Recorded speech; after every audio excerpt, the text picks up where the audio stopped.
Thank you for coming back to Polka Dot Mailbox, and if you're new, welcome. Today we are going to do a second layout with the Wild Child Girl Power bundle. Everything that you see here is included in the collection: the 6x6 paper pad, the ephemera, thickers, and the 6x12 cardstock stickers. So I'm going to create a second layout with the 6x6 paper pad, and this time I'm going to use the pages a little bit different. I'm going to push them closer toward the center and put a overlapping center point as the focus in the very middle.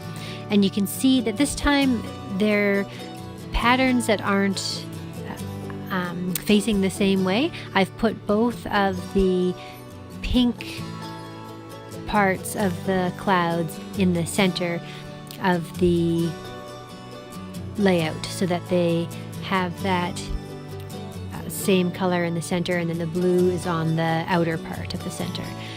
So again, this kit was really amazing to work with for this specific theme. Some of the elements that you'll see come together with this collection and this set of pictures are just like they were designed specifically for these photos. That picture that I have right there is a little picnic that's happening. They're sitting on a quilt and they've got a little picnic basket, and there is actually a quilt, blanket, and picnic basket ephemera in this collection. Then the colors even match, like it looks like it's the same blanket made out of paper. So it was quite incredible how many elements that there were. Even those clouds that are in the background of the 6x6 pages that I've used, one of the photos that I bring in is the girls holding clouds.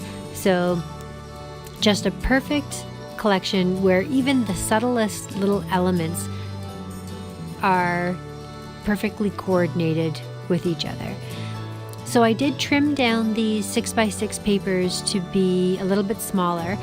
What I don't like about the edge of the papers is that it's on a perforated tear strip. So normally when you have these 6x6 paper pads, you can just tear it off of a glue strip and it leaves a nice straight line. Well, these ones have a little bit of a border of a different sort of strip that has a coordinating paper as well. So when you tear that off, it leaves a perforated strip. So I was cutting that off, and I decided to cut it down a little bit just to create an even bigger gap between the edge of the page and the images and everything itself. So I used the frames that came in the ephemera kit to frame some pictures.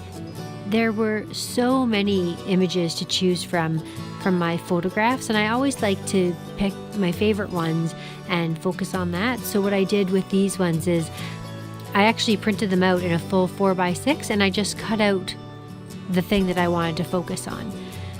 So the frames that I put pictures in, alternatively, you could have left alone. They did have a white punch out in the center that you could do your journaling on. So if you wanted to use them as a journaling card, you could do that as well. But I use them to frame a photo. I mean, you could use them for a number of things. You could actually even just create a little window or shaker in behind and add some interesting elements that way. But because I had so many pictures that I could have put on this page, I wanted to use it for the photographs. So again, the majority of the products are coming from this bundle. The additional products that I've used are, again, the Prima flowers. I do bring in some coordinating buttons, and I think that's pretty much everything. I use a Nuvo glitter brush to add a little sparkle to the page, and I come in with a couple of rhinestones at the end, but otherwise everything is completely from this collection. Well, the 12x12 background paper is something from my stash, and that is the whole idea, is that you can buy one of these bundles and use some of your own coordinating colors and papers from your stash and adjust it to your style. So maybe you do small flip books, or maybe you do 8x8 albums or a 6x8 album. You can adjust it to whatever paper size, because you have all the elements and papers and stickers to create a page that suits your size of project that you work with. So another thing that was perfectly coordinated is that little dress in the bottom left-hand corner. Again, it's just a similar color and style to the dress that my daughter is wearing for part of the play. So I'll leave you to watch the rest of the page come together.